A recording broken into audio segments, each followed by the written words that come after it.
Salve galera, começando mais um episódio do Incendiados Podcast e a nossa convidada de hoje ela vai falar sobre o amor de Deus e as diferenças entre a cultura brasileira e japonesa. Vem com a gente nessa? Bora!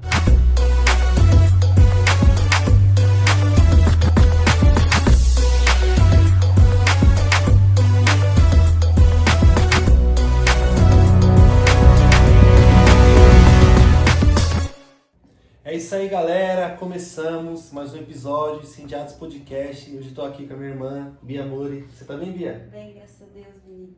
Como é que foi o dia? Cansativo, mas bem. Então tá bom. Deixa eu falar um negócio pra você. Chegou até aqui nesse vídeo. Curte esse vídeo agora, gente. Curte agora que você vai esquecer. Deixa o seu like, se inscreve no canal, ativa o sininho para você receber as notificações. Comenta bastante se você gostou, o que você tá achando do nosso conteúdo. Compartilha com as amigas, com a família e bora aprender sobre Jesus. E aí, Bia, o povo quer te conhecer, então eu queria começar isso aqui com você se apresentando. Quem é a Bia Mori? Como é que é a sua vida? Diga aí pra gente. Primeiro eu queria agradecer pela oportunidade de estar aqui com vocês e dizer que muitas vezes eu assisti o episódio indo para o trabalho, os episódios de podcast dos Incendiados, e Deus falou muito comigo. Então, estar aqui hoje para mim é um privilégio, é um presente de Deus e eu espero poder contribuir com vocês e levar Jesus para quem estiver assistindo. Eu me chamo Beatriz, tenho 31 anos, mãe de 2 filhas e morei no Japão, tenho a minha trajetória com Cristo e é isso que eu quero compartilhar com vocês hoje. Aí sim. E como que começou a sua trajetória com Cristo? Você conheceu Jesus cedo? Demorou um pouco? Como é que foi? Foi assim, a minha família, por parte de pai, todos são evangélicos. E, inclusive, na época, parte da minha família era da igreja que a gente participou hoje, né? Quer dizer, era diferente na época, mas era dos nossos pastores. E eu frequentava, assim, de vez em quando. Na verdade, eu era bem pequenininha, eu ia mesmo pra ir pra cantina. Era assim que eu pensava. Um hot dog. Era só um hot dog que eu pensava. E meu pai, apesar de conhecer o caminho, não ia pra igreja. Minha mãe era católica na época. A gente foi pra conhecer. E aí, pra visitar, na verdade, né?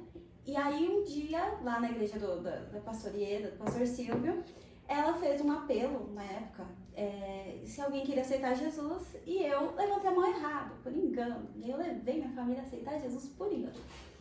Aí, aquele dia foi engraçado, que eu voltei pra casa, né, e me chamavam de irmã, eu fiquei em pânico, porque eu ia ser irmã, mas daquele dia, foi. E ali começou o meu primeiro pezinho com Jesus. Mas óbvio, né? Como eu disse pra você, foi um equívoco. Eu levantei a mão ali Sem entender direito o que tá acontecendo. Foi. E aí eu fui pro Japão. Eu tinha de 9 para 10 anos. Foi pouco tempo antes de ir pro Japão. Aí chegando lá, como eu te disse, a família por parte de pai toda era cristã. E a maioria tava lá. Então os meus tios iam pra igreja. E aí eu comecei a falar pra minha mãe, eu vou junto. Minha prima ia, eu falei, vamos lá. E como é que funciona a igreja lá? Tem uma igreja só para brasileiro ou... Então, lá tem o cristianismo no Japão mesmo, as igrejas tradicionais japonesas, cristãs, é minoria, é uma por estado. Então, assim, é bem, pouco, sabe? Né? Só que as missões, graças a Deus, as missões daqui vão muito pra lá, então a gente tem...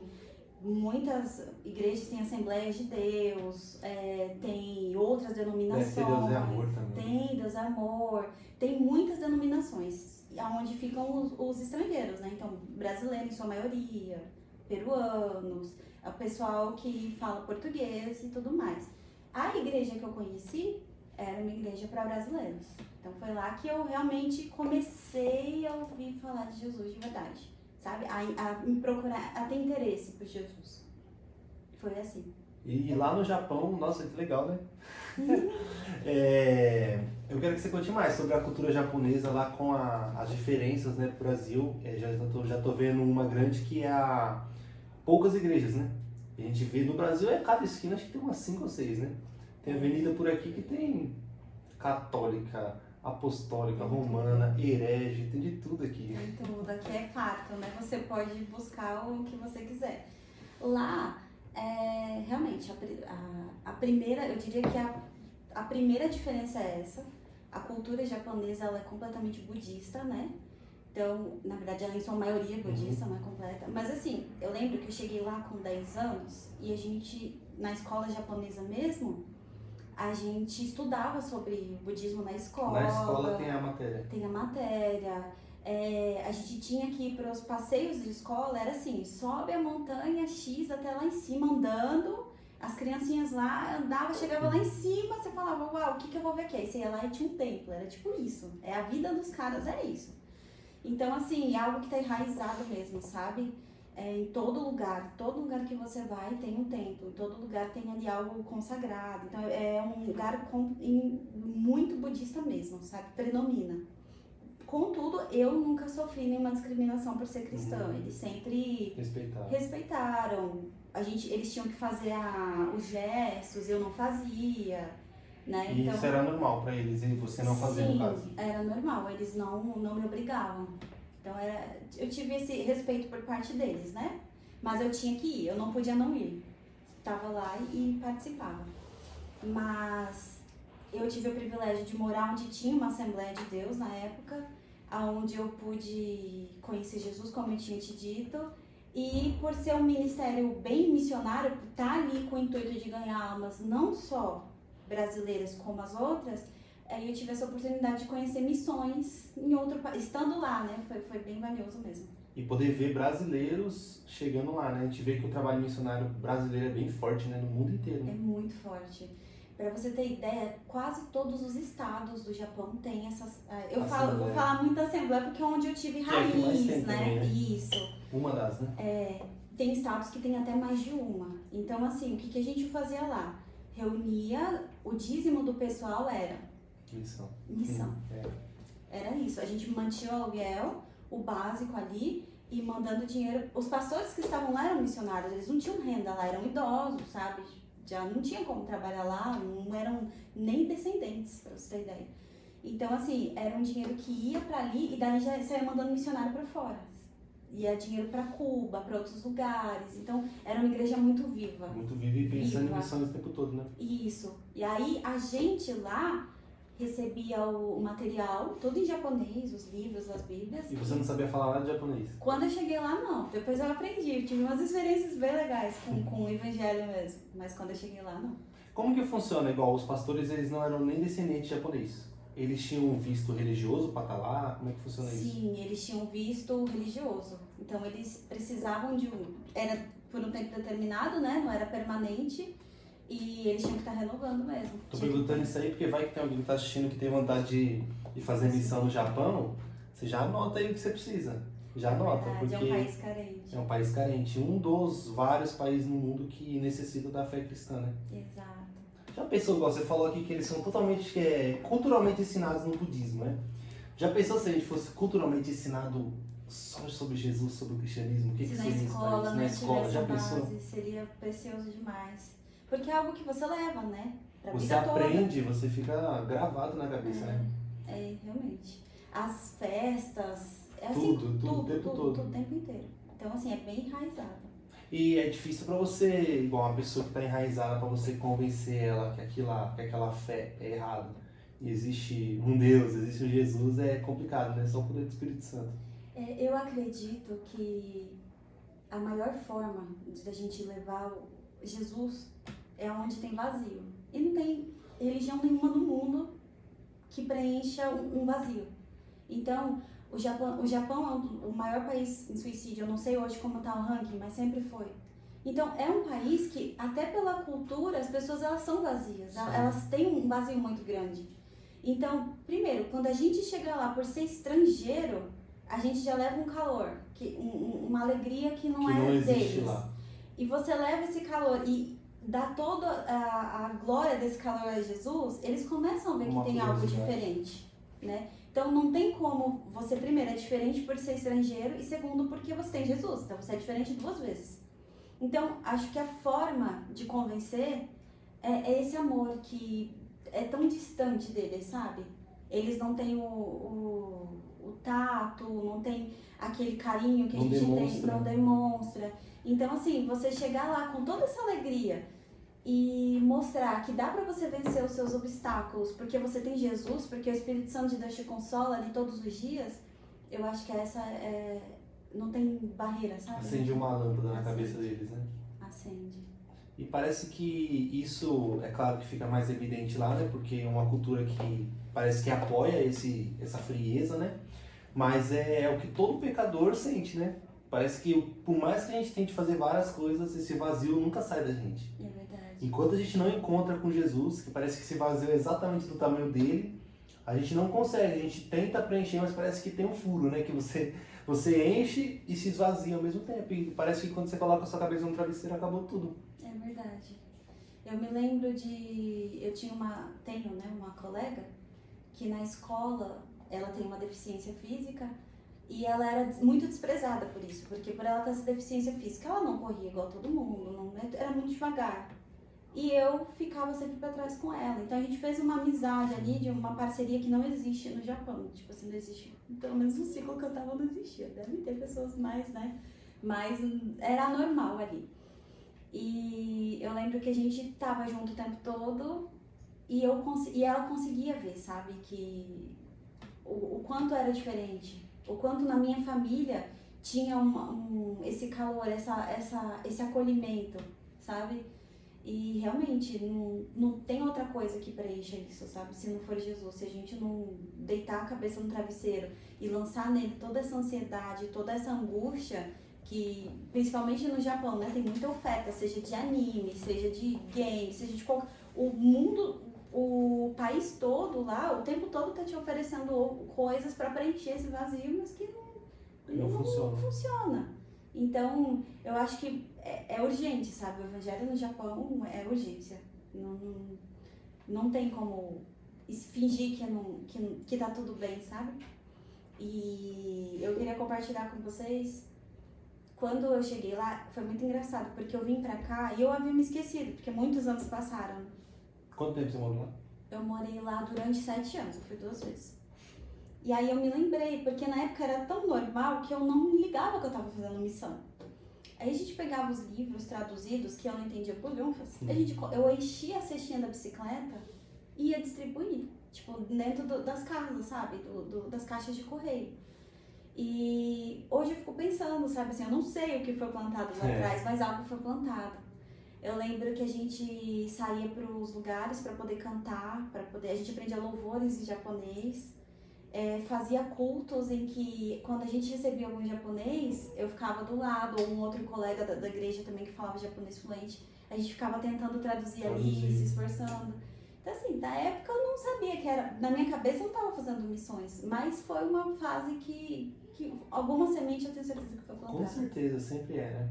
A palavra não volta vazia, a palavra sempre é pregada, né? É verdade. E as pregações lá eram em português, então, né? Isso. Então, quando vocês perceberam que tinha alguém que era do Japão, aí vocês traduziam para ele ali. Isso, a gente traduzia. E como que não sei se você chegou a conhecer um cristão japonês mesmo, japonês que nasceu lá e conheceu Jesus. Você conheceu algum desses? Então, quando eu fui uma vez numa igreja 100% japonesa, cristã japonesa mesmo, sabe? E aí todos lá eram japoneses mesmo. Só que eu não tive uma amizade, um contato, foi só uma visita mesmo, sabe? E era um culto igualzinho o nosso, sabe? Com louvor ali, a palavra, do jeito japonês, né? Mais sério. Mas eu lembro que eu fiquei assim, não esperava, porque geralmente tudo é muito brasileiro, né? E era tão japonês que você falava, caraca, Jesus tá aqui As mesmo. músicas daquela batida de anime, parece a abertura do Dragon Ball. Por que eu tô perguntando isso? Porque eu quero perguntar se os cristãos japoneses, eles eram mais... Qual era o jeito deles, depois que eles conheciam a Jesus?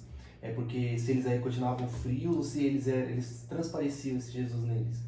Sabe, eu não tive esse contato ali no dia a dia com um japonês legítimo, assim, cristão mesmo, né, praticante. Eu conheci essas pessoas que foram até a igreja, que frequentaram um tempo, depois, enfim, saíram, eu não tive mais contato. Mas, assim, eu acredito que a questão deles serem, a gente fala frios, eu acredito que se algum descendente japonês estiver me assistindo vai até ficar bravo com a gente, meio pejorativo, né? Meio pejorativo. Melhor aí, pra gente. Mas é tão cultural, sabe, assim, a questão dessa troca de carinho, de afeto com os filhos. É tão cultural que pra eles não normal. é frio. É igual na normal. Europa. Na Europa é a mesma coisa, né? Pra eles é gente que embaça demais, gente que, É isso. né, que tem uma frescura a mais ali. Então, eu acredito que, ao meu ver, né, não tem onde Jesus chegue que ele não transforme. E eu acredito que se essas pessoas, elas realmente tiverem esse encontro com ele pode transformar, sim, o casamento dessas pessoas, a vida delas. Mas eu ainda assim acho muito difícil um japonês tomar a mesma forma que a gente. Ou, Não, isso nunca, né? Isso é muito... Isso nunca, né? É bem pouco provável. Se ele vir pregar aqui no Brasil e tem que Mas virar aí um vai ter um pouquinho brasileiro. de brasileiro. Tem que virar um brasileiro. Só para abrir aqui um parênteses, né? Como que é diferente a nossa cultura para as culturas de outros países, né? Veio um menino aqui, o Renato, ele foi pregar na Espanha e Portugal. E, meu, é outra atmosfera, é outro povo, é outro clima, é outra coisa. E o brasileiro, ele é diferente de tudo isso. Só que a gente percebe a facilidade que a gente tem no Brasil de pregar o evangelho. É livre, igual você falou, o Japão é praticamente inteiro budista. Aqui, todo mundo crê em Deus, no nosso Deus, assim. Não, eles não como a gente, mas eles têm uma consciência de que existe um Deus. Eles podem não obedecer, mas eles creem nisso. Então, é muito fácil pra gente falar de Jesus. A gente pode ir pra rua, colocar um microfone, uma bateria em rua, em qualquer lugar, e tá tudo bem, tudo tranquilo, você fala, as pessoas te escutam. Em outras culturas não é assim, né? E já fica um alerta pra gente valorizar o país que a gente mora, né? A liberdade que a gente tem. É verdade. Eu acho que assim como a gente tem a facilidade de falar aqui de Jesus, o brasileiro ele é corajoso. Não é à toa que a gente sai daqui para ir para lá fazer missões. Muito difícil que fosse o contrário, né? Que um japonês ou a pessoa de outra nação fosse vir para cá para falar, para trazer o budismo, por exemplo. É pouco provável que isso aconteça. Então, eu acho que assim, a facilidade que a gente tem, ela é algo para agradecer, para honrar, para usufruir todos os dias. Mas mais ainda, a coragem que a gente tem de falar de Jesus, seja aqui ou fora, é algo que sobressai. Então, eu admiro muito isso na gente, como brasileiro. Aonde a gente tá, a gente consegue levar a nossa essência. Então, graças a Deus, a nossa essência é Jesus. Então, assim, que as pessoas que tiverem, né, em outros países assistindo a gente, que vocês possam, de verdade, carregue essa coragem brasileira que vocês têm dentro de vocês, que supera qualquer coisa, cara. Se tem uma coisa que o brasileiro tem, é coragem, sabe, pra bater no peito e ser o que ele é. Então, assim como tem gente que sai daqui, vai lá no Japão fazer samba, tem gente que sai daqui e vai lá no Japão levar o evangelho. Então, assim, o brasileiro é autêntico, sabe, onde quer que ele esteja. Então, se você estiver aí fora, não deixe de mostrar o seu jeitinho brasileiro com Jesus, né? Talvez seja por isso que no fim dos tempos o Brasil é a nação que irá levar o evangelho para o mundo. É verdade. E isso a gente já vê que já acontece há algum tempo, né? O Brasil é o país que mais leva missionários para o mundo inteiro. Pois é. É porque além de falar, né? Além de ter coragem de falar, o brasileiro ele é solidário. Então, assim, leva missionários através da oferta, leva missionários através de várias formas, né? Que talvez em outras culturas seja mais difícil. Eu não tenho propriedade para falar de outras culturas, como o do Japão. Mas ofertar, por exemplo, em prol de uma missão, não é qualquer nação que é tão assim, sabe, solícita como o Brasil. Então, assim, eu acredito que a gente faz missão não só sendo corajoso e falando, não só indo, mas ofertando também. Então, é uma característica muito brasileira. Abençoando missionários que já estão lá, por exemplo, sustentando o ministério deles lá. Exatamente. É isso. Isso é legal demais, cara. Isso é legal demais. A gente vê que a missão tá no coração do brasileiro, né? Exato. Tá? E a missão, a pregação do evangelho é a base, é o que sustentava. Quando a gente lê Atos ali, eles viviam para isso. Era o tempo todo ali esquematizando e recebendo ofertas. Para quê? Para viajar, para pregar o evangelho. Era isso que movia eles, era o foco. Então o foco da igreja tem que ser essa pregação do evangelho. Se eu, por exemplo, não vou viajar para pregar fora, eu posso sustentar o ministério daquela pessoa que vai e ele vai estar pregando ali representando a igreja. Exatamente. Isso é muito bom. E como que... conta pra gente umas experiências aí na igreja japonesa lá. Então... Você cantando, se lembra da música, você pode cantar também. Não vai deixar em paz. Eu lembro que a gente ensaiava pra cantar juntos, né? E por que você vai falar disso? Agora eu vou ter que cantar, não vou cantar não? Porque ele vive japonês. Eu já ouvi isso aí no Instagram, viu? Sei que você sabe. Não, porque ele vive... Não, eu sei cantar aquele grande é o Senhor. Esse Esse é sim. o... Esse é legal. Prepara aí, só o refrão, só o refrão. Não, Vinícius. Não, pelo amor de depois, Deus. daqui a 20 minutos, relaxa. Vai esquematizando aí. Ai, então. Já acabei com a Acabou com o estrutura negócio, da... tava ótimo. Não, mas eu não lembro de muita coisa lá não, tá? Parou aí, no Japão, foi isso e eu vim embora.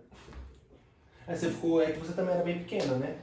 Você era bem pequena lá, né? Então, eu era criança. Aí foi que eu conheci Jesus e tive a minha jornada lá e depois eu voltei pra cá. O tempo que eu tive aqui, eu não frequentei igreja. Eu vim pra cá, estudei e nós voltamos em seguida pra lá. E aí sim eu tive o meu verdadeiro encontro com Cristo, sabe? Que foi quando eu tava mais madura, foi quando eu realmente pude entender quem era Jesus na minha vida, sabe? E aí durante esse tempo que eu tive lá, eu trabalhei pra caramba lá e pude falar de Jesus para as pessoas que trabalhavam em volta, né? À minha volta e levar, o que eu falei pra você, a essência, né? Do que era Jesus na minha vida. Mas o meu encontro verdadeiro com Cristo mesmo, o tempo de conhecer a Jesus, de usufruir das misericórdias e maravilhas dele, foi aqui no Brasil. Foi depois de mais velha, né, que eu tive minhas filhas e tudo mais. É algo diário, né? É algo que não... Acho que nunca alguém vai te perguntar assim, quando que você teve o seu maior tempo com Cristo ali, o seu maior crescimento, e você vai ter uma data cravada. Você vai estar sempre crescendo. Então eu diria que hoje é o tempo que eu mais sou perto de Jesus. De tudo que eu já vivi hoje, é a minha fase em que eu mais me aproximo dele, sabe? E espero que eu sempre possa dizer isso todos os dias, né? Cada dia mais. É o tempo de relacionamento, né? O que a gente chama de secreto, né? Essas coisas. Relacionamento íntimo com Deus ali mesmo. É isso. Quando eu vim pra cá, depois eu tive as minhas filhas. E foi quando eu tive a minha primeira experiência viva, assim, com Cristo, sabe? Que eu já tinha tido experiências, mas aquelas experiências que você tem na igreja, você louva, você sente. Mas foi algo, assim, muito meu com Deus, aquilo marcou minha vida. A minha filha, ela tinha 2 aninhos e ela estava muito doente, vivia doente. E a gente não sabia o que era. E aí eu lembro que eu sentei na cama e aí eu falei assim pra Jesus, assim, Senhor, eu não aguento mais. E eu ia no hospital quase todos os dias. E eu falei pra ele assim, prepara algum médico que dê atenção pra ela, né? Um médico que descubra, que se interesse pelo caso dela. E aí aquele dia eu fui no hospital, e aí aquele dia tinha um doutor lá X, que marcou a vida dela, e através dele veio todo um desenrolar, a gente descobriu uma doença gravíssima que ela tinha, e depois a cura, né? Graças a Deus a Julinha foi curada. Mas aquele dia de sentar ali na cama e falar com Jesus, e eu ver a minha oração nitidamente atendida no mesmo dia, foi a primeira vez assim que eu tremi na base. Eu falei, caraca, sabe? Passei na fila do preferencial e Jesus ouviu minha oração. Então, à medida que o tempo vai passando e a gente vai tendo essas experiências com Jesus, você vai descobrindo que são fases. E que bom, né? Que Deus permite que cada dia que passa a gente vai tendo essa chance de chegar mais perto, né? De viver o sobrenatural cada vez mais. Aquela foi só a primeira, graças a Deus. Tem várias, né? Tem várias. Se torna real, né? Se torna vivo, né? Porque geralmente, quando a gente ora, Deus não responde naquele momento, né? E às vezes a gente se frustra, a gente fica, meu Deus, me ajuda aí, vamos aí, vamos aí. E é normal isso. É normal a gente orar e Deus não responder, até porque ele tem o tempo dele. E essas experiências nos marcam porque a gente percebe o cuidado de Deus ali automático na hora. Isso fala, meu Deus é real, ele é meu pai, ele me escuta.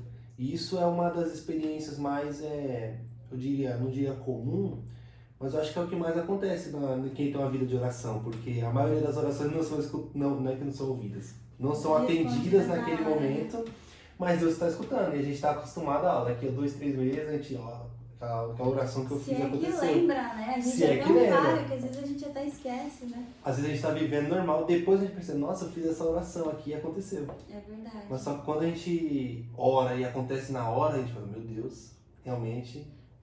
Foi incrível, assim, eu lembro que eu cheguei no hospital e assim, a gente faz a oração, claro, crendo que Jesus está ouvindo e que ele vai ouvir, mas assim, você não bota muita fé que o negócio vai acontecer, né? Eu lembro que eu cheguei no hospital e ele atendeu, era um doutor que ele é imunologista, só que tem mais outras especialidades lá. É um doutor caríssimo, que eu não conseguiria pagar. E aí eu lembro que na época ele estava atendendo no plantão do pronto-socorro, né? Então, assim, foi muito Deus. Na época, a gente entrou em desespero quando a gente descobriu que ela tinha neutropenia. Só para contextualizar, é uma doença que você fica sem... o seu sistema imunológico, ele não combate a bactéria e fungo. Bactéria nenhuma. Só o vírus, ok, que era outra coisa, mas os neutrófilos dela estavam lá embaixo. Então, se, por exemplo, a gente chegasse aqui, aí eu falava assim, Ana, tem alguém aí, sei lá, com o nariz escorrendo? E ela falou assim, tem. E eu tenho massa e viesse, ele podia contar no relógio. A Júlia pegava a febre, tinha que internar correndo pra não ter uma sepse. Então era assim, era nesse nível. A gente vivia uma prisão, né? Porque tu podia sair de casa, não podia fazer nada. Eu ia no parquinho, saía olhando as crianças. Se tinha alguém espirrando, tinha que ser correndo. Era loucura. E ver o cuidado de Deus ali tão perto, sabe? Foi algo assim que realmente marcou a minha vida. E depois que ela foi curada com 4 anos. Ela fez... Esse tempo todinho aí foi essa vida? Foi essa vida. Era assim, as pessoas saíam da minha casa, eu saía passando álcool em todas as maçanetas. Parece, sabe o que todo mundo viveu na pandemia? galão de 30 litros de álcool Eu gel. vivi com a Julinha pequenininha, foi. E quando Jesus curou ela, que eu lembro que eu demorava pra acreditar. Então assim, mesmo eu sabendo que ela tinha sido curada, vira e mexe eu mandava mensagem, doutor, eu tô aqui e ela dá uns espirros e não sei o que lá, não sei o que lá. O doutor falava, ela tá bem. Ela tá bem, sabe? Tipo, demorou muito pra eu acreditar naquela cura, sabe? Então, assim, foi algo que pra eu testemunhar, demorou. Mas porque era a minha incredulidade ali, o meu medo de mãe mesmo, né? De tudo que a gente tinha passado. Foi barra, foi bem pancada. Mas é muito lindo, porque hoje ela pode falar pra todo mundo, hoje ela conta pras amigas dela que ela passou por isso e Jesus curou ela. Curou mesmo, gente. O negócio foi louco. Só Jesus pra Quantos anos ela tem agora, Júlia? A Júlia tem 7. Glória a Deus. O cuidado de Deus, cara, a gente fala isso aqui em praticamente todo episódio, né? Porque tudo que a gente faz, tudo que a gente vive é um reflexo do cuidado de Deus na nossa vida. Porque se não fosse esse cuidado, a gente não seria nada. Se não fosse a misericórdia de Deus, que a Bíblia fala que a misericórdia de Deus é um motivo de nós não sermos consumidos. Então, tudo que ele faz por nós é pelo amor que ele tem, um amor de pai para com o filho mesmo. E é lindo ver, porque o cara que é cristão, a pessoa que é cristã, ela tem uma coisa boa, que é caminhar seguro, caminhar guardado, caminhar protegido, que é algo que o mundo não tem. É algo que a Bíblia chama, né, uma paz que excede o entendimento. E essa paz o mundo não pode receber, é exclusiva para os cristãos, né? E isso não tem como explicar e não tem como mostrar para eles como que é, porque é só você tendo uma vida com Deus que você vai conseguir ver isso. E eu acho que essa é uma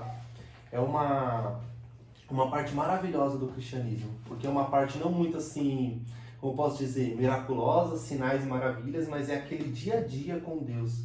Aquele dia a dia que você se sente amado, se sente abraçado, acolhido nos momentos mais difíceis e alegres, ele está sempre com a gente.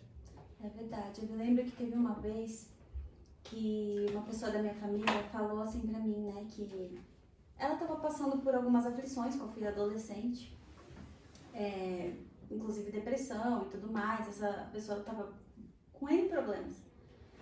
E aí o Senhor falou assim no meu coração, que não tinha quem não tivesse alguma angústia, não tem quem, não tem um ser, por mais bem resolvido que seja, por mais que estude psicologia, por mais que não tem ninguém nessa terra que seja 100% resolvido, 100% tão seguro de si, sabe?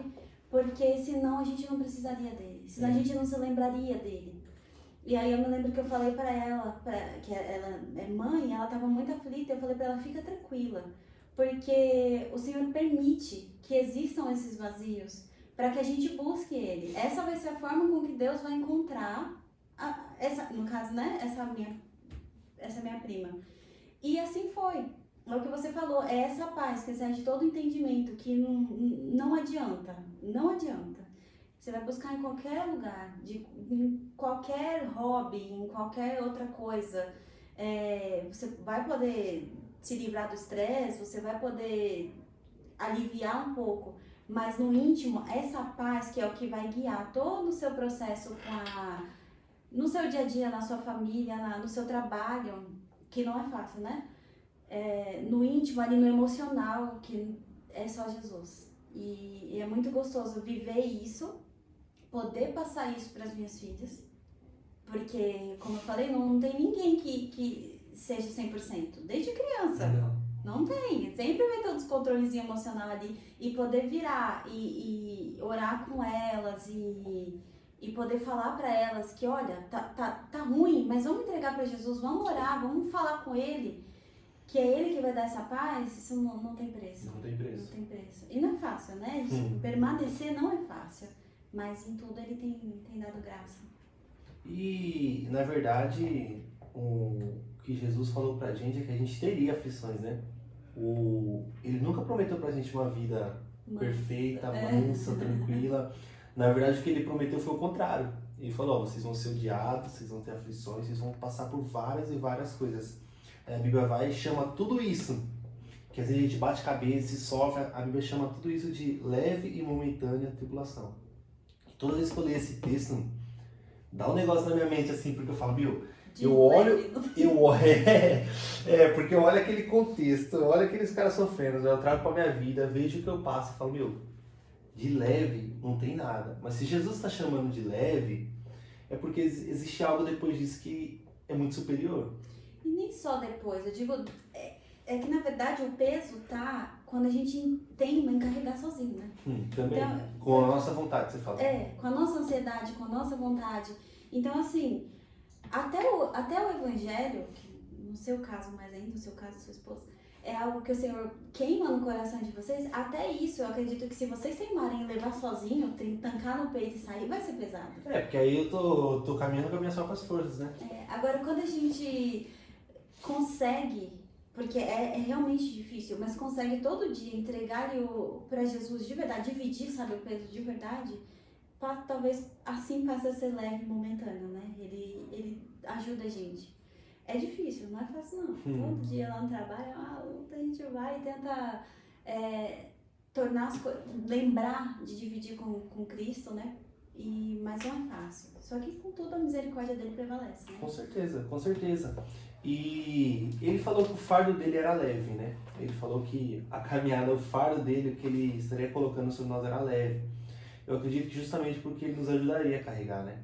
Exato. Justamente por ter esse contato que a gente tem com Deus hoje, de poder, Deus, tá pesado aqui, ajuda aí. E ele ajuda. Essa é a grande diferença. A gente não serve um Deus que nos maltrata, ou se a gente fazer alguma coisa errada, ele nos exclui. Não, ele nos chama de novo. Ele nos chama de filho. Eu lembro, toda vez que eu falo sobre isso, eu lembro lá do começo, lá de Gênesis, Adão. Quando ele peca, Deus vem procurando ele para ter aquele relacionamento que ele tinha com ele todos os dias. E Adão, onde é que você tá? E Adão tá lá escondido. E Deus, ele quer esse relacionamento com a gente hoje. Deus, ele nos chama para ter esse relacionamento íntimo com ele hoje. E às vezes a gente se esconde nas nossas fraquezas, nas nossas neuras, na nossa cabeça doida desse mundo aqui. A gente fala, não quero aparecer. Eu tô com vergonha, eu tô com medo. E Deus está de braços abertos o tempo todo. Ele só quer uma ação nossa de poder se relacionar com ele de verdade. É verdade. Eu acho que se a gente não tomar cuidado, essa é a principal armadilha. Porque esse domingo, né, a gente teve uma palavra abençoada na igreja. E era uma palavra genuína e simples, realmente, que falava isso. Foi sobre... mesmo, a pregadora tá até ouvindo ali. A pregadora tá escutando. Que falava realmente disso, sabe? Ao invés de você colocar a cabeça num buraco, eu não leio a Bíblia, eu não oro, eu não tô conseguindo buscar essa intimidade, então vou ficar aqui, de você lançar isso pra Jesus mesmo. Jesus quer ouvir a gente, né? Olha, Jesus, eu não tô conseguindo. Jesus, eu tô com preguiça. Exatamente. Jesus, tá pesado, não tô dando conta. Eu acho que é isso que Jesus busca. É um relacionamento, né, gente? É realmente um casamento. Não é se ficarem os dois ali, cada um num lado triste porque fez algo errado, e nada vai se encaixar. Agora, se os dois colocam tudo na mesa e se entregam de verdade, as coisas tendem a fluir. E assim é com Cristo.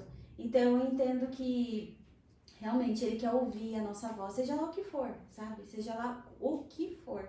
Seja um momento de depressão, um momento de preguiça, um momento de apatia, porque às vezes acontecem coisas, né, que a gente fica meio apático. Pelo menos eu tenho vivido isso na minha vida. Abrir a boca para falar para quem realmente tem que ouvir, que é Jesus.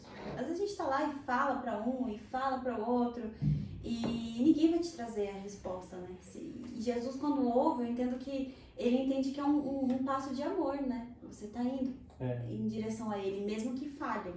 Então, realmente... É que a gente, muitas vezes, nós não somos verdadeiros com Deus, né? A gente não ora realmente aquilo que a gente está sentindo. Eu não li hoje a Bíblia porque eu não tive vontade. Tá bom, mas quem falou que você tem que ter vontade para ler a Bíblia? Você precisa ler a Bíblia. Só que a gente não fala isso para Deus. A gente não ora, Deus, por que eu não sinto vontade? Por que a gente não pede isso para Deus? Deus, coloca a vontade no meu coração. A gente simplesmente não faz e vai levando a vida. E uma coisa que eu percebo, uma arma que Satanás usa muito, é a culpa. Porque quando a gente erra, por exemplo, tô com preguiça, vou usar o teu termo que você usou. Tô com preguiça, não li a Bíblia. Deus, ele quer ouvir isso. Deus, eu tô com preguiça, eu não consigo ler a Bíblia, me ajuda, vamos lá. Satanás, ele fala pra você é preguiçoso, você não consegue ler a Bíblia. É isso. Ele te aponta, e você não é te digno, culpa. então você nem faz nada porque Jesus nem vai querer te ouvir. Você não é digno, você não é digno. Jesus não vai te ouvir porque você é preguiçoso. E Jesus, ele falou, eu não vim para culpar o mundo, mas eu vim para salvar o mundo. Então a gente percebe que a vontade de Jesus é tirar a gente. E a vontade de Satanás é nos manter naquele poço. Então a gente precisa lutar contra isso e responder para Deus com sinceridade. O que a gente está sentindo? Deus, eu não consigo. Eu quero, mas eu não consigo. E pode ter certeza, essas coisas ele ama. É o passo que ele está esperando. É verdade. Eu pensava que, pra gente ver, né? É o que eu te falei. Cada vez que a gente vai se aprofundando mais em Jesus, talvez daqui uma semana eu tenha aprendido mais. Mas nesse momento, eu diria que uma coisa que marca a minha vida agora é entender que Jesus, ele me ama.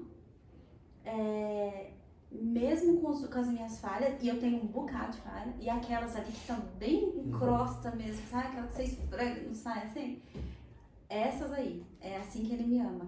E eu achava que quando eu cometesse tais erros, não passando um pano, tá? Que tá errado, mas que quando eu cometesse tais erros, essa culpa que Satanás colocava na minha vida, ela já me separava completamente do amor de Cristo. Não que ela só me tirava de um lugar de santidade, mas que ela me separava do amor de Cristo. E essa é a primeira mentira que, por a graça de Deus, eu descobri. Que não é assim, né? O amor dele é intacto. É claro que a gente precisa buscar santidade, a gente precisa buscar viver uma vida íntegra para você começar a viver o que você fala, né? E não só falar. Mas, contudo, ele ainda me ama. E essa foi, acho que com 31 anos é a coisa que eu descobri mais recente. Que assim, não importa o quanto eu fale, ele pode me usar, ele pode usar quem ele quiser, porque a gente é só um instrumento, né? Pra chegar onde ele quer que chegue. Então, assim, graças a Deus eu tenho sentido a misericórdia de Deus na minha vida. O Senhor tem me usado para fazer o que ele quer, simplesmente como um instrumento. E mais ainda, o amor dele não cessa. Não cessa, não acaba nunca. Muito incrível. Jesus, Deus, ele não pode não amar. O amor é um atributo de Deus, né? E a gente confunde, igual, o pecado nos separa de Deus, nos distancia de Deus, mas não do amor dele. Não do amor. O amor dele, o texto está lá, né? Nem a altura, nem a profundidade, nem nada, nem o principado, nem a potestade, nada vai nos separar do amor de Deus. Então, quando a gente entende isso, a gente percebe que com todas as nossas falhas, ele continua nos amando. A pessoa pode se distanciar de Deus, falar assim, eu não quero mais Deus, terminar a vida aí perdida, mas Jesus continua amando aquela pessoa. E é isso que a gente tem que levar, porque as pessoas acham que para elas irem pra igreja, elas têm que arrumar tudo, né? Elas têm que estar brilhando. Perfeita. Aí não vai nunca, né? Não vai nunca, porque aí olha pra igreja e acha que lá só tem santo. E não. Eu sempre falo para as pessoas que me rodeiam, a igreja é um lugar de um monte de pecador que entendeu que precisa de Jesus, que precisa se limpar, que precisa melhorar, mas não que tá limpo, que tá perfeito, porque a gente, por mais que tente, a gente melhora, só que assim, tem um longo período, né? E é isso que é santidade. Santidade não é você ser santo e nunca mais pecar. É você buscar sempre. É você se limpar todos os dias, é isso que é ser santo. E aí é isso que eu tenho levado, sabe, para as pessoas que têm olhado a igreja evangélica, eu tenho olhado o cristão como tipo, lá o Santa Hub, sabe? Nossa, ou então que olha pra você e fala assim, caramba, mas eu achava que pra estar na igreja tinha que ser assim, sensado. Não, tipo, pra você ir pra igreja, você precisa reconhecer que você precisa de Deus. Eu preciso de Deus, eu vou pra igreja, eu vou lá porque eu quero ouvir uma palavra e deixa que o resto Deus faz, né? Eu acho que isso mudou também, uma chavinha na minha cabeça, sabe? Eu achava que realmente pra você ir pra igreja você tinha que renunciar tudo. E quem vai te ajudar a renunciar, a se convencer, é Jesus. Só que você só vai sentir isso se você quiser. Se você não quiser, você vai continuar no mesmo lugar. As pessoas querem ser regeneradas antes de crer em Jesus. Aí não tem como. Não tem como. É o contrário, você está querendo fazer o caminho. Não faz sentido, né? Não faz sentido. A ferramenta que a gente precisa para continuar sendo santo é a graça de Deus. E como é que você quer ser santo antes da graça de Deus? Não tem como. Não tem como. E a gente vive um mundo hoje de cristãos que querem ser crente na raça. Por ele mesmo, sem Bíblia. Eu ia falar isso agora. Eles querem ser crente na raça, assim, aí, e não vai. Me perguntaram esses dias, falaram assim pra mim. Inclusive, eu vou mandar esse podcast pra essas pessoas. Me perguntaram, mas eu não posso crer em Jesus ou buscar Jesus sem ir pra igreja? Eu falei, você pode. Ótimo, você consegue, né? Tipo, mas eu posso fazer isso de forma online. E aí eu até brinquei, né? Eu falei assim, então, você precisa ver se essa não é uma desculpa que você tá dando pra continuar fazendo vários nadas, porque se a gente às vezes não tem força nem pra ir pra igreja, quem dirá pra ficar assistindo cultos e cultos no YouTube por horas e horas e dando uma adoração verdadeira ali, é muito difícil quem consiga, né? Então, assim, é possível sim você ser cristão, você ter uma comunhão com Cristo sem você estar dentro de uma igreja. É possível.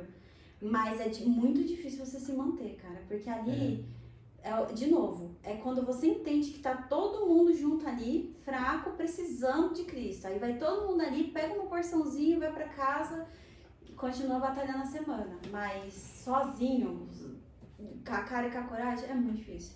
É bem pouco provável. É bem pouco. E você vê, né? O movimento dos desigrejados tem crescido muito, acontece muito.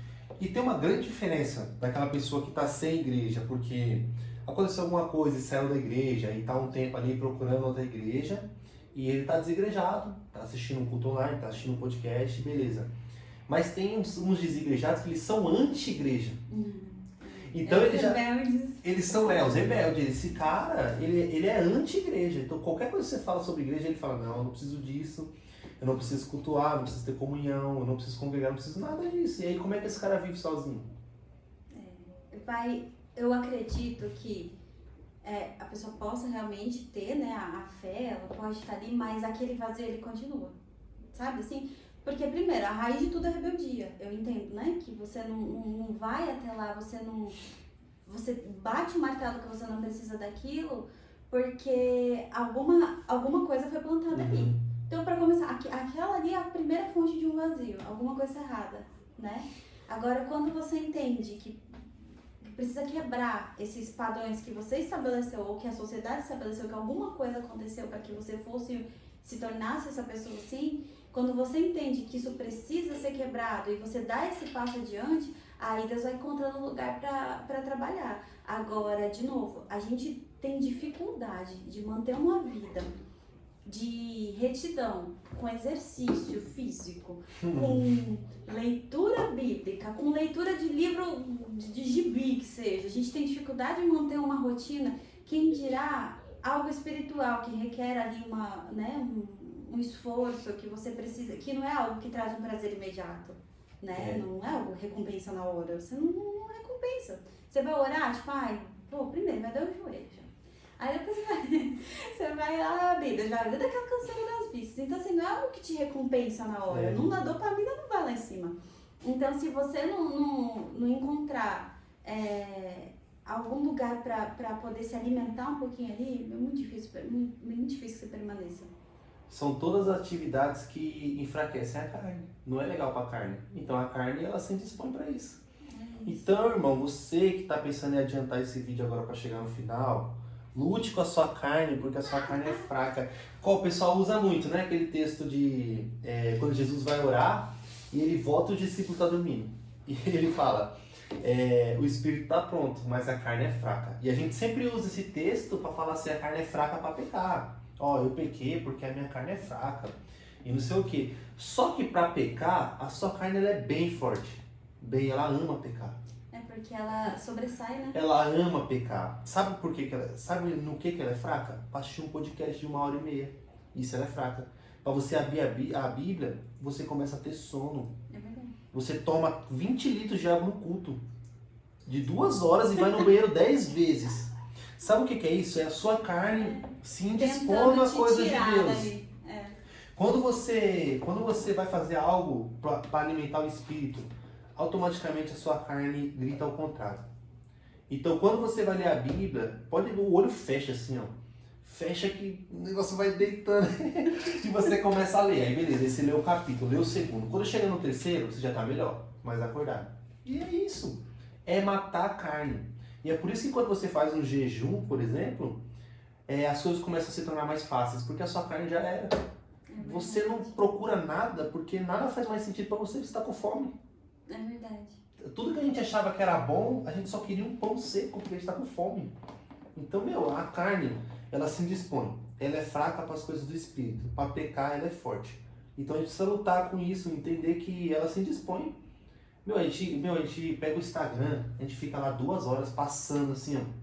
E a gente não tá assistindo nada. A gente tá passando o vídeo assim, ó, um atrás do outro. Quando você percebe que você tá 2 horas, não aprendeu absolutamente nada e passou. Agora você pega um vídeo de um cara pregando lá, você coloca lá na velocidade 2 no YouTube e você não consegue ficar 5 minutos. O que tá acontecendo? Triste, mas é verdade. Realmente, eu acho que, primeiro, a gente se colocar na posição, confessar, entender que realmente tá ruim a coisa, que você tá fraco e que você precisa de ajuda para melhorar. Porque acho que quando a gente não admite, vai assistir 50 podcasts, nada vai acontecer. Se você não admite que você precisa de ajuda, de que você não tá conseguindo e que você tá fraco, que você não é autossuficiente, as coisas não funcionam, sabe? Então, se você der esse passo, eu entendo que realmente, nossa, tá difícil. É o que a gente falou sobre orar sincero, né? Tá difícil, não tô conseguindo, tô fraco, não consigo fazer jejum, eu começar a orar que eu durmo. Quando você começa a colocar isso pra fora, falar a verdade, as coisas tendem a assim, desembaraçar, sabe? Eu tava, por exemplo, com umas crises de ansiedade absurdas. E eu ia orar, e assim, eu acordava de madrugada pra orar. Muito lindo.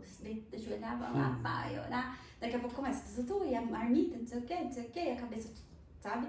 Então assim, e aí eu falei, não, peraí, Jesus, eu tô ansiosa, eu não tô conseguindo orar. Olha aqui minha cabeça, eu tô pensando em tanto problema que até na hora que eu separei um horário de madrugada, cara, merecia me passar na frente.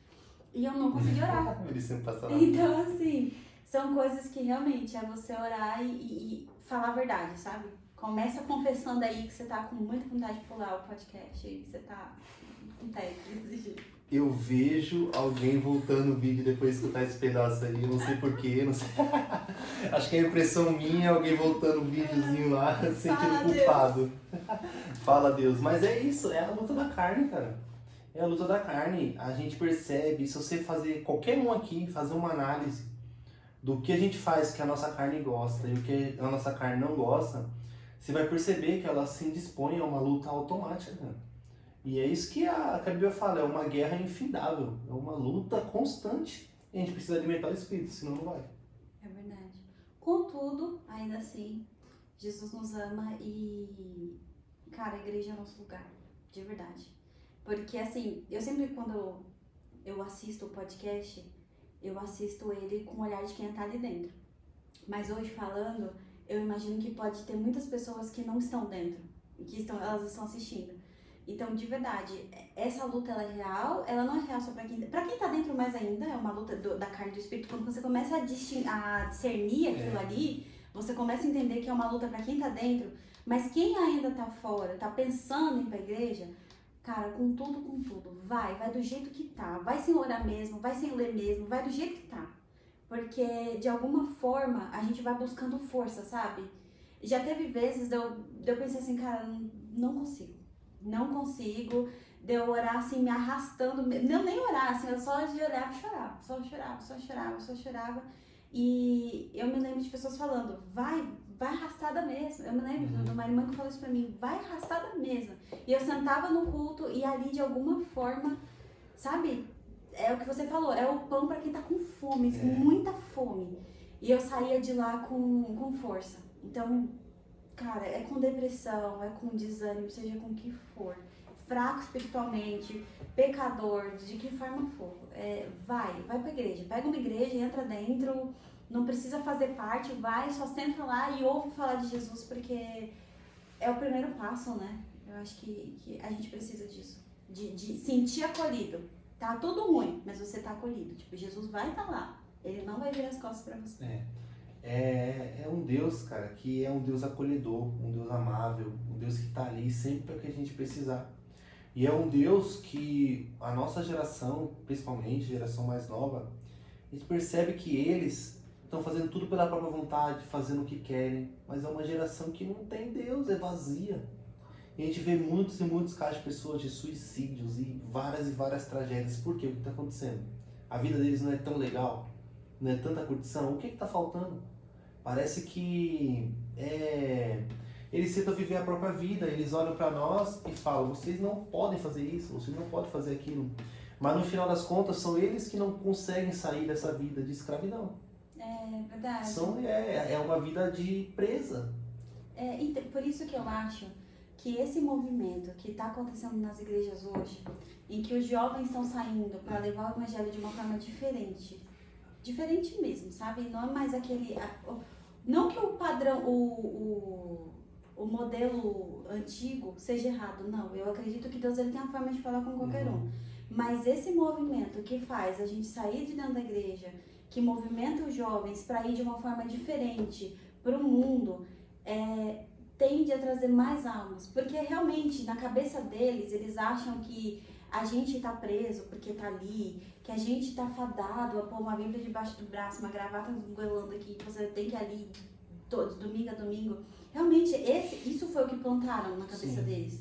Mas essa coragem que os jovens estão tendo de ir lá pra fora e falar, escuta, não é assim não o negócio. Eu sou muito livre, o meu Jesus vive, eu tô aqui feliz da vida, com outros jovens, me divertindo, mas com a base que é Jesus. Esse novo olhar para o mundo, ele tende a trazer para dentro, sabe? Eu acredito que essa mudança, essa virada de chave da religiosidade na cabeça do jovem que a gente está vivendo agora, eu creio muito que através disso a igreja o mundo tende a olhar para a igreja de uma forma diferente, sabe? Esses dias eu fui visitar uma igreja e foi muito legal. Acho legal falar isso aqui de novo. Eu tenho certeza que muita gente que não é da igreja vai assistir esse podcast. Eu fui numa igreja que o pastor, deram oportunidade pro pastor. Não era uma igreja tradicional, mas era uma igreja, assim, normal. E aí o pastor chegou lá e ele tava com uma barbona gigante assim, uma roupa de skatista e tal. E aí eu olhei ali, né, pra quem já veio da Assembleia, né, engraçado, né? Aí eu olhei ali e falei, eita Deus. Aí ele começou, a hora que ele abriu a boca, assim, o Espírito Santo de Deus bradou naquele lugar, sabe? Foi algo que, de novo, não duvidei, né? Graças a Deus, já passei dessa fase de ficar duvidando de quem ia pregar, de olhar pra roupa, essas coisas, já passei disso.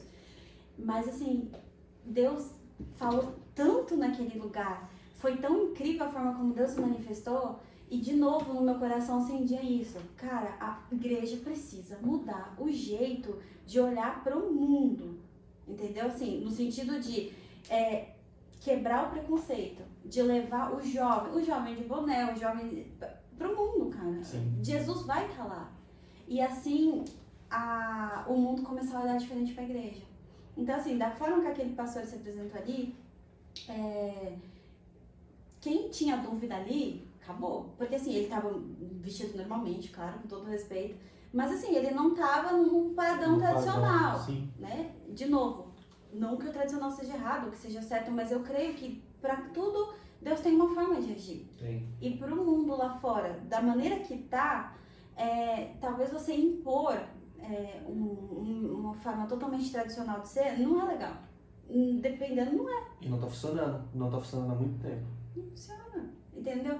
Então, assim, levar Jesus não é de forma esculachada, porque Jesus, ele não é assim, né? Jesus é lindo, a hora que ele chega você vê, não importa.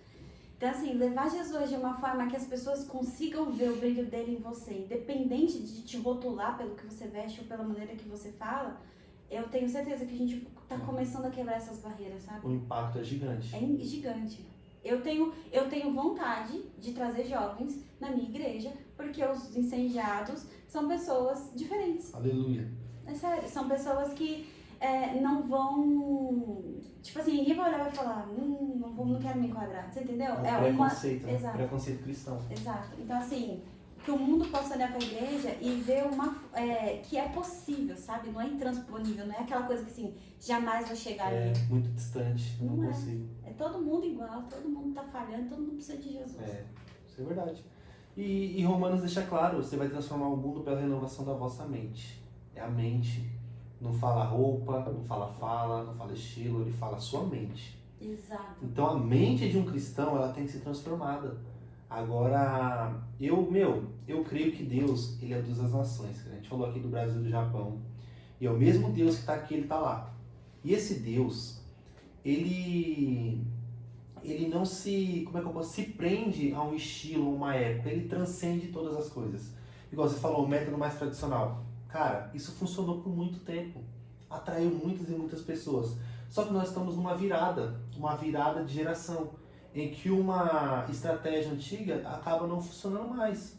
Ou se funcionar para um grupo pequeno de pessoas, ok, né? E a gente tem esse grupo tradicional ainda vivo que alcança esse grupo de pessoas. Uhum. Mas nós precisamos de um grupo diferente para alcançar outra tribo. É isso. O tempo todo, Mateus 24:14 fala, todos os povos, línguas e nações, etnias e lá, todo esse povo ser alcançado.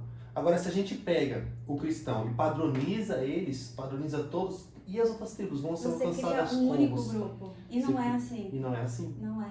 Enquanto a igreja viver, graças a Deus isso está mudando, enquanto a igreja viver presa nisso, está muito distante. É o que eu te falei, quando você olha para uma pessoa, se você olha para a igreja e vê modelos de pessoas perfeitas, se você nunca usar terno, lascou, você nunca mais conhece Jesus na sua vida, você não usa terno. Então, assim, são coisas que, graças a Deus, tem mudado. Eu pude viver isso na pele, então, assim, eu já estive na Assembleia de Deus Ministério Belém e, nossa, foi um período incrível na minha vida, que eu aprendi o que é reverência, sabe? O que é você respeitar, isso é incrível, cara. Eu nunca vi isso em lugar nenhum. O que eu vivi na igreja no Japão... Grandes igrejas de Deus. Cara. Nossa, depois eu cheguei aqui, eu conheci outras denominações completamente diferentes. Pouco tempo, mas por que Deus permitiu que eu passasse naqueles lugares? Porque em todos os lugares que eu pisei ali, eu pude sentir a glória dele naquele lugar. E ele falar pra mim que, olha, eu posso estar aqui, eu posso estar naquela lida do tradicional, eu posso estar... Eu vou falar da forma que eu quiser. Foi isso que me quebrou. Pra esse tipo de pessoa. Então vai ter sempre alguém na tradicional. E ok, graças a Deus por isso. E vai ter alguém lá do skatista e alguém que vai... Jesus quer estar. Aonde as pessoas querem receber. E ele quer alcançar tribos. É isso. E ele usa pessoas diferentes para alcançar outras pessoas diferentes. É isso. E a gente entende, a gente como ser humano, a gente tem mania de achar que Deus nasceu no mesmo ano que a gente. Então a gente pega um cristianismo de 2000 anos e a gente minimiza ele na nossa idade. Por exemplo, a roupa social que a gente vê hoje como padrão, quando ela foi lançada também era uma modernidade. Também teve uma transformação ali. E com o tempo isso se acostumou e se tornou padrão. Hoje, se a gente não toma cuidado, a gente faz a mesma coisa. Porque daqui a 30 anos a gente está falando, o padrão de crente é essa roupa aqui. Se a gente não tomar o cuidado, a gente faz isso. Então a gente pega coisas... A gente ingessa Jesus, né? A gente ingessa Jesus, cara, porque a gente olha ele como Deus das nações, meu. A gente olha e ver um Deus que manda no mundo inteiro e a gente querer colocar esse Deus na nossa cultura. Não cabe, ele é maior do que tudo isso. É isso, é muito isso. É como achar que, realmente, esses dias eu tava pensando nisso. Falei, cara, a gente acha que Deus é só brasileiro, né? A gente não. acha. Tem até uma frase, né? Deus é Que Deus brasileiro. é brasileiro. Que mentira, velho. Cara, não é assim. E os países que os homens usam as saias culturalmente, então quer dizer que lá Jesus não. O próprio Jesus, né? O próprio Jesus, eles usavam saia. Então, assim, é algo que eu agradeço muito a Deus por estar vivendo isso, sabe? Por poder estar vendo isso. E acredito que a geração das minhas filhas, mais ainda, que elas possam, eu desejo que elas possam mostrar Jesus de novo. Não é se igualar ao mundo, não é ser um mundo, mas é mostrar que Jesus aceita você com as suas dores, fraquezas e roupas. E se que alguém tem que lapidar, esse alguém é ele. Né? E graças a Deus pela igreja, né, que faz isso, que ajuda nesse processo. Mas, nossa, foi um aprendizado incrível. Eu me lembro assim de chegar, eu chegava nos cultos com uma carranca enorme assim, ó, já cruzava o braço e só ficava ouvindo, assim, só criticando as pessoas com o olhar, sabe? Como que é a religiosidade, né? E Jesus quebrou e falou assim, não é do meu jeito. Então é precioso. A religiosidade pra mim, eu cheguei até a postar um vídeo no meu Instagram, pra mim é o câncer da igreja. Pra mim a religiosidade é o câncer da igreja, é o que mais atrapalha a caminhada cristã é a religiosidade. Inclusive foi ela que matou Jesus. Eu acho que a religiosidade, ela acaba com o casamento. Acaba com tudo. Ela estraga, ela apodrece a raiz de qualquer coisa que Jesus queira frutificar na sua vida. Então eu dou o exemplo do casamento, por quê? Porque se você é uma pessoa que é casada com uma pessoa que não é cristã, por exemplo, se você for religioso, você nunca vai ganhar essa pessoa para Cristo. Não vai. Porque você vai estar tão preocupado em enfiar na cabeça dessa pessoa os usos e costumes e podes e não podes, que você vai esquecer de ofertar o amor de Cristo. Você vai esquecer de mostrar para a pessoa o que é o amor de Jesus. Você não vai ter tempo para viver, porque você vai estar tão ali, né? Então, assim, é a mesma coisa para as minhas filhas. Eu tento mostrar para elas o que é Jesus e não uma religiosidade, uma coisa, olha, você não pode isso por quê? Você não deve isso, porque pensa como é que seria Jesus. Vamos pensar, sabe? Levar de uma forma diferente. De novo, não é dar ok, então tá bom, vamos fazer tudo errado e beleza. Não é isso. Mas acabar com qualquer possibilidade de apodrecer a raiz. Deixa Deus fazer, sabe? E se Ele quiser, cara, se Ele quiser te usar pra cantar hip hop aí, pra pregar Jesus, cara, deixa Deus te usar do seu jeito, sabe? Ele vai fazer. E se for no tradicional, no sax da vida, lá de terninho, também maravilhoso, maravilhoso. E nós juntos caminharemos e cantaremos e falamos de Jesus, cara. E esse programa, o Incendiados Podcast, tá aqui para isso, para trazer pessoas da mais diversas culturas, mas que amam a Jesus, cara. Igual, semana passada veio aqui um dos tais que canta rap, que é pastor. Nada tradicional, cara. E veio um pastor mais tradicional e ambos amam a Jesus e amam a obra de Jesus. Muitas vezes não vão concordar em pontos secundários ali, alguma coisa, mas o pilar da fé está intacto.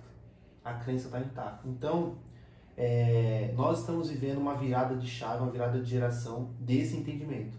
De que a gente precisa se unir, independente das nossas diferenças. Porque diferenças vão ter, não tem como, é impossível.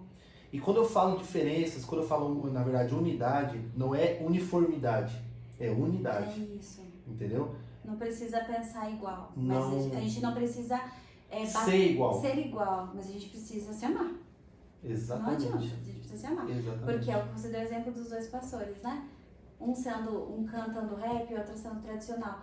Ainda que discordem, se eles não entenderem que eles precisam se amar, não vale de nada. E o amor de Jesus, cara, ele é tão poderoso, e eu até para finalizar aqui eu quero falar um negocinho pessoal, antes da Bia, a Bia vai finalizar em japonês, tá? Ela vai finalizar em japonês e eu vou ser o tradutor aqui. Eu queria falar pra você, como se eu soubesse falar japonês, né? Porque eu já sei o que ela vai falar, entendeu? Eu queria falar pra você, a gente falou muito sobre o amor de Jesus e, cara, o amor de Jesus, ele é poderoso.